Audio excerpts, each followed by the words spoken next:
আসসালামু আলাইকুম। আপনারা দেখছেন AR নিউজ বিডি।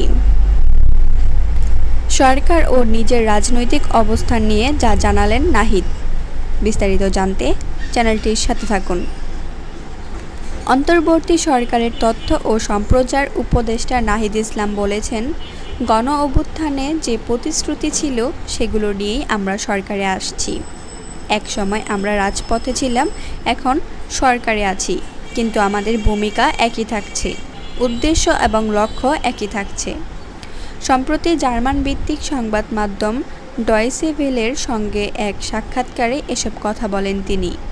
বৈষম্য বিরোধী ছাত্র আন্দোলনের নেতা বলেন, আমরা এই ফ্যাসিস্ট কাঠামোকে বিলুপ্ত করে একটি নতুন বাংলাদেশ গড়তে চাই, যেখানে সামাজিক ন্যায়, বিচার ও গণতন্ত্র নিশ্চিত থাকবে।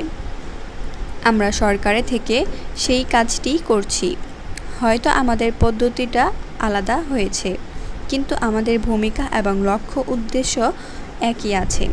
নিজের রাজনৈতিক অবস্থান নিয়ে নাহিদ বলেন, ব্যক্তিগতভাবে রাজনীতি করার ইচ্ছা ছিল, কিন্তু গণঅভ্যুত্থানের কারণে জনগণের প্রতিনিধি হিসেবে আজকে আমি সরকারে আছি। এখন রাজনীতির বিষয়টি আমি জনগণের ওপরই ছেড়ে দিচ্ছি।